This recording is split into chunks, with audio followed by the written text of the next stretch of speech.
महानुभाव, जीवन में हमें कई बार ऐसे अवसर प्राप्त होते हैं जिस समय हमें यथेच्छ वस्तु का चुनाव करने का अवसर प्राप्त होता है। हम दो रास्ते के बीच में खड़े हैं, अवसर प्राप्त होता है हम इस रास्ते पर चलें इस रास्ते पर। दो वस्तु सामने होती हैं, चुनाव करने का अवसर प्राप्त होता है हम इसे चुने या इसे चुने। दो व्यक्ति सामने खड़े हैं, हमें चुनाव करने का अवसर प्राप्त होता है हम इसे चुने या इसे चुने। कई बार हमारे सामने दो विकल्प आते हैं और प्राय करके हर एक व्यक्ति उन दोनों विकल्पों में से या दो से अधिक विकल्प भी हों, उन सब में से एक का चुनाव करना हो तो उत्कृष्ट का चुनाव ही करता है। उस समय द्रव्य क्षेत्र काल भाव की अनुकूलता से क्या उसे उत्कृष्ट प्रतीत होता है, उसे चुन लेता है। मध्यम को भी नहीं, जघन्य को भी नहीं। अच्छाई अच्छी होती है, अच्छी बात है, किंतु अच्छाइयों से बढ़कर के भी संसार में और कुछ अच्छा होता है। उस अच्छे से भी अच्छे को प्राप्त करने वाले व्यक्ति संसार में बहुत कम होते हैं। आप जानते हैं बुराइयों का रेशो बहुत है। बुराई को चाहने वाले, करने वाले, कहने वाले, सुनने वाले, सोचने वाले बहुत हैं। अति अल्प प्रतिशत अच्छाई को ग्रहण करने वाले, सुनने वाले, करने वाले और उसे आचरण में लाने वाले होते हैं। उससे भी अत्यल्प अच्छाइयों का जो निचोड़ निकलता है सार, उस अच्छाई की भी अच्छाई को ग्रहण करने का भाव रखते हैं। और जो सबसे अच्छा है, सबसे अच्छा है, सबसे अच्छा है, ऐसी उत्कृष्ट वस्तु को तो संसार में कोई उत्कृष्ट व्यक्ति ही प्राप्त कर पाता है। उत्कृष्ट वह है जो उत्कृष्टता को प्राप्त कर ले। उत्कृष्टता वह है जो उत्कृष्ट व्यक्ति के पास हो। बुराई वह है जो बुरे व्यक्तियों के पास रहती है। बुरे व्यक्ति वे हैं जिनके पास बुराइयों का खजाना है। अच्छाई वह है जो अच्छे व्यक्ति से स्वभाव को प्राप्त होती है। अच्छे व्यक्ति वे हैं जो अच्छाई से स्वभाव को प्राप्त होते हैं। अच्छे से अच्छे व्यक्ति वे हैं जिनके पास अच्छाइयों का भी सार है, निचोड़ है, एसेंस है। कई बार व्यक्ति अच्छाई को ग्रहण करने की कोशिश करता है, जिसे ग्रहण करके मैं अच्छा बन जाऊं। और हम ऐसा सोचते हैं, कई बार अच्छाई भी ये सोचती होगी कि मैं किस अच्छे व्यक्ति के पास पहुंचूं, वह भी चुनाव करती होगी। अच्छाई जिसका चुनाव करके आती है, निस्संदेह वह व्यक्ति अच्छा होता है। जो व्यक्ति अच्छाई का चुनाव करता है, उस समय वह अच्छा माना जाता है। कदाचित वह बुराई का चुनाव कर ले किसी दूसरे विकल्प में, तो व्यक्ति फिर उतना अच्छा नहीं रह पाता। आप न केवल जीवन में अच्छाइयों का चुनाव करते रहो, अभी तो आप इतने अच्छे बन जाओ कि अच्छाई तुम्हारा चुनाव करने के लिए तुम्हारे पास आ जाए। महानुभाव, जीवन में जब भी आवश्यकता हो, जब भी अवसर मिले, तो आप अपने जीवन में उत्कृष्ट का चुनाव करने की कोशिश करते हैं। किंतु फिर भी हम आपको एक बात बताते हैं, एक तात्कालिक उत्कृष्ट होता है, एक दीर्घकालिक उत्कृष्ट होता है। दो मार्ग सामने हैं, एक मार्ग सामने 10 कदम तक ठीक है, बाद में पूरा खराब है। दूसरा मार्ग 10 कदम तक खराब है, बाद में सब ठीक है। जो तात्कालिक उत्कृष्ट को चुनते हैं, वे 10 कदम अच्छे मार्ग को चुन करके आगे बढ़ जाते हैं उत्साह के साथ। किंतु जो थोड़ा सा सोच समझ करके निर्णय लेते हैं, वे 10 कदम क्या 100 कदम बुरे मार्ग को भी चुन लेते हैं, फिर बाद में यावत जीवन सुखद राह और मंजिल की प्राप्ति करते हैं। महानुभाव, कई बार व्यक्ति सत्ता, प्रभुता, वैभव, यौवन पाकर के इतना मदमस्त हो जाता है, मदहोश हो जाता है कि दूसरों की सलाह राय उसे तृण के समान प्रतिभाषित होती है। समझता है वह सब कुछ हो गया, और जो निर्णय उसने ले लिया, जिस आवेश में ले लिया, चाहे प्रेम के आवेश में, चाहे क्रोध के आवेश में, चाहे घृणा के आवेश में, चाहे वैर के आवेश में, चाहे लोभ के आवेश में, जिस किसी आवेश में निर्णय ले लेता है उसे अपना सर्वमान उत्कृष्ट निर्णय मानता है। हम आपसे कहना चाहते हैं, निर्णय जब भी लें शांत चित्त से लें। आवेश में लिए गए निर्णय संभव है बाद में पश्चाताप के कारण बन जाते हैं। अपनी किस्मत पर इतना गरूर मत कर ओ खुदा के बंदे। अपनी किस्मत पर इतना गरूर मत कर ओ खुदा के बंदे। हमने बरसते पानी में भी महलों को जलते देखा है। ये न सोचो क्या तुम्हारे पास सब कुछ है, कुछ नहीं। एक क्षण में कुछ का कुछ हो जाता है। आपको इतिहास ज्ञात है, भारतीय संस्कृति में, भारतीय इतिहास में 2 नगरियां ऐसी रहीं जो जल के मध्य बसी थीं। एक लंका और दूसरी द्वारका। कोई और नगरी अग्नि की लपटों से स्वाह हुई और न हुई, किंतु दोनों नगरी अग्नि की लपटों से स्वाहा हो गईं, जल में रह कर के भी जल गईं। जब पाप का उदय आता है तब ऐसा ही हो जाता है। पुण्य का उदय आता है तो जल में भी नगरी बन जाती है, आसमान में भी नगर बस जाता है। पुण्य का उदय आता है तब प्रतिकूलता अनुकूलता बन जाती है, जब पाप का उदय आता है तो उल्टा हो जाता है। ध्यान रखो, आज तुम सबसे आगे हो, ध्वजा लेकर चल रही हो, झंडा तुम्हारे हाथ में है। किसी भी शासन का झंडा है, किसी भी यूथ का झंडा है, संगठन का झंडा है, आमनाय का झंडा है, पंथ का झंडा है, तुम सबसे आगे चलने वाले लीडर हो। किंतु इस पद, हुकूमत, सत्ता का अहंकार नहीं करना।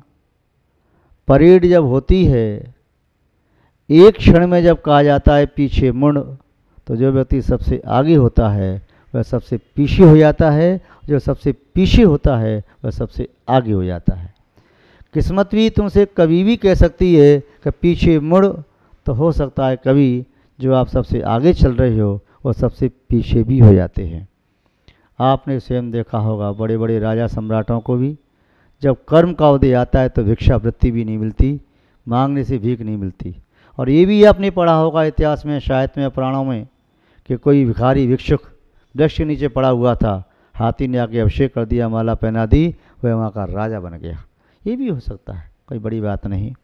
फिर भी उत्कृष्ट का चुनाव चुनने के लिए, जैसे कभी जीवन में मंत्र का चुनाव करने का अवसर आए, क्योंकि मंत्र वे एक शक्ति पुंज होते हैं जिससे असंभव कार्य भी संभव किया जा सके। मंत्र चाबी की तरह से होते हैं, चाबी छोटी दिखाई देती है किंतु सारे महल का राज खोलने वाली वही होती है, उसके बिना महल में प्रवेश नहीं है। मंत्र छोटे अणु की तरह से होते हैं, अणु बहुत बड़ा विस्फोटक हो जाए तो संहारक भी हो सकता है, और उसे मानव हित में उपयोग किया जाए तो मानव जाति का उत्थान उद्धार करने वाला भी हो सकता है। मंत्र के बारे में कहा, मंत्र वही सर्वश्रेष्ठ होता है जिस मंत्र में किसी व्यक्ति विशेष को नमस्कार न किया गया हो। मंत्र वही श्रेष्ठ होता है जिस मंत्र में कभी कोई याचना, वांछा, कामना न हो।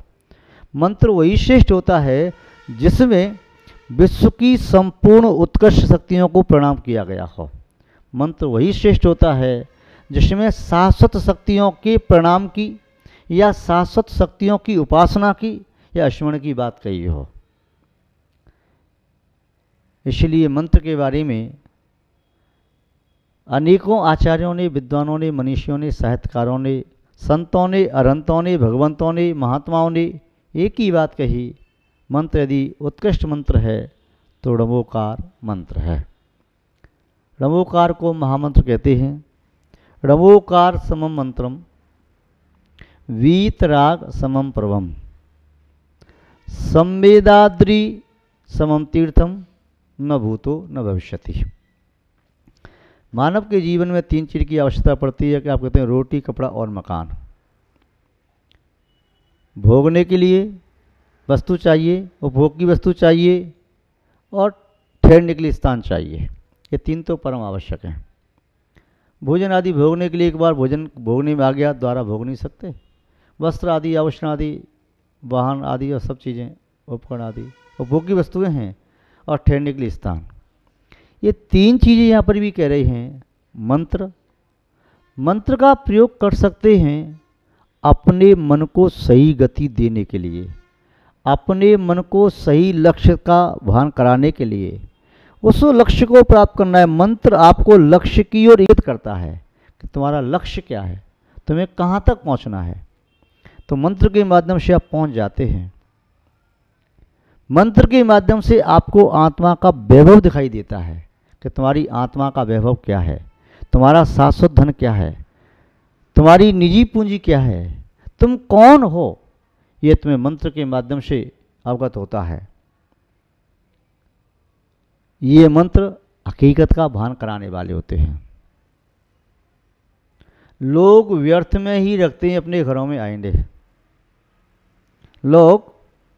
लोग व्यर्थ में ही रखते हैं अपने घरों में आईने। अपनी हकीकत तो आंख बंद करके भी जानी जा सकती है। कौन व्यक्ति अपने बारे में नहीं जानता?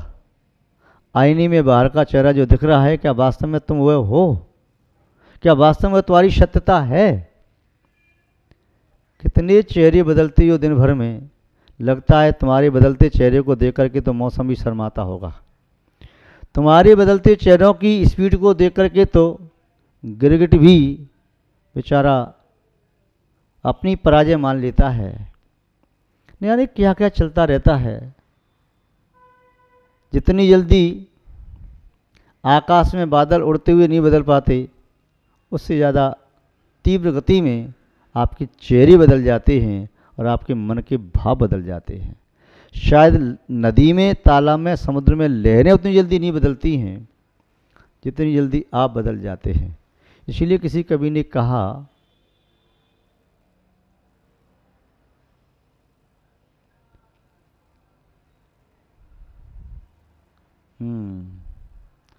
धुला दूध का कौन है, किसके पग नहीं पंख,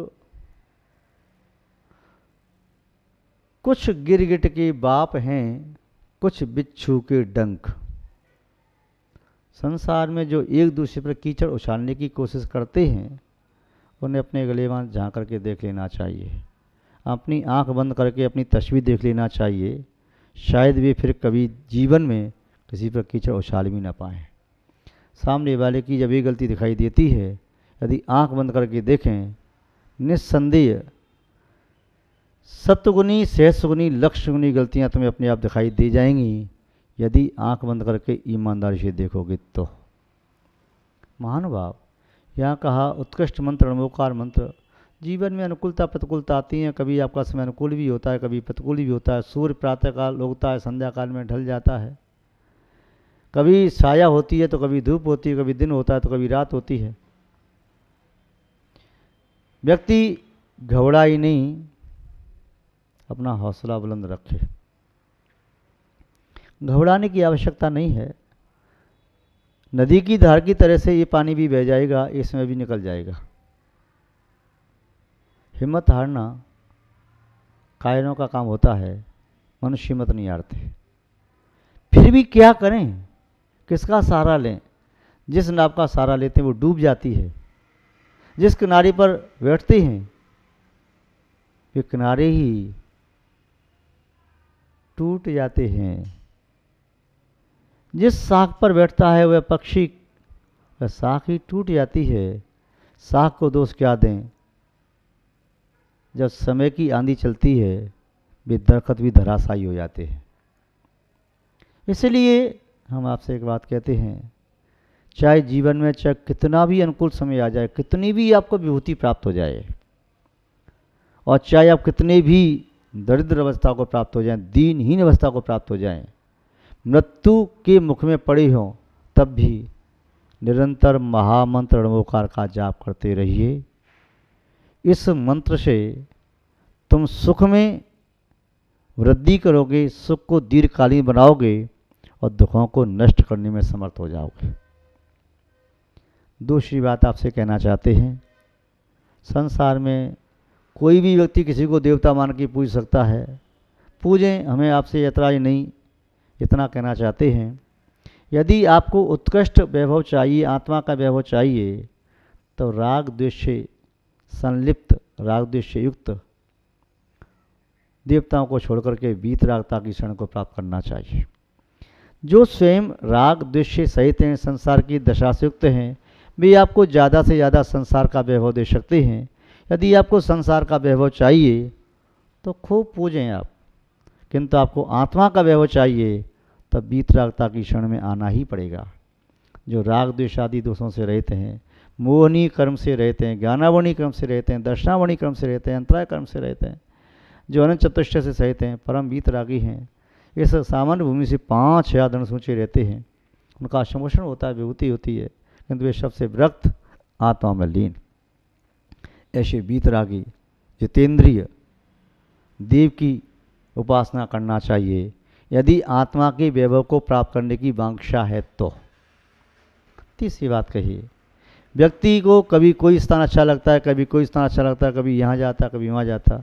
यदि आपको अपना मन शुद्ध करना है, संवेद्राद्रि शमम तीर्थम, संवेदगिरी की तरह से कोई दूसरा तीर्थ नहीं है।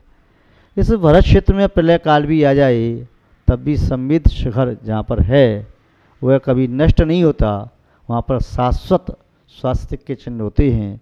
और अयोध्या जो तीर्थंकरों की शाश्वत जन्मभूमि है, वह तीर्थ ऐसा तीर्थ है जहाँ से प्रत्येक काल में 24 तीर्थंकर तो मोक्ष जाते ही हैं, इसके साथ साथ उनके साथ में असंख्यात मुनियों ने मोक्ष प्राप्त किया। उस संवेद शिखर जी की भाव सहित वंदना करो। आचार्यों ने कहा, न भूतो न भविष्यति, ये 3 चीज़ ऐसी हैं कि इन समान 3 चीज़ व्यक्ति के समान न कोई था, न है, न हो सकेगा। ये 3 रत्न हैं जो तुम्हारे बालपन, यौवन और बुढ़ापा तीनों को सार्थक करने वाला है। बाल्यावस्था से नमोकार मंत्र का जाप आपके कान में दिया जाता है, युवावस्था में वीतरागी भगवान की उपासना, और वृद्ध अवस्था में संन्यास के साथ शिखर जी पहुँचो, अपने शरीर का प्रत्याग करो। यही आत्महित का शाश्वत मार्ग दिखाई देता है। मैं समझता हूँ इससे ही आपका कल्याण, हमारा कल्याण संभव है। इन्हीं सद्भावनाओं के साथ अपनी शब्द श्रृंखला को हम यहाँ पर विराम देते हैं। जय बोलिए श्री शांतनाथ भगवान की।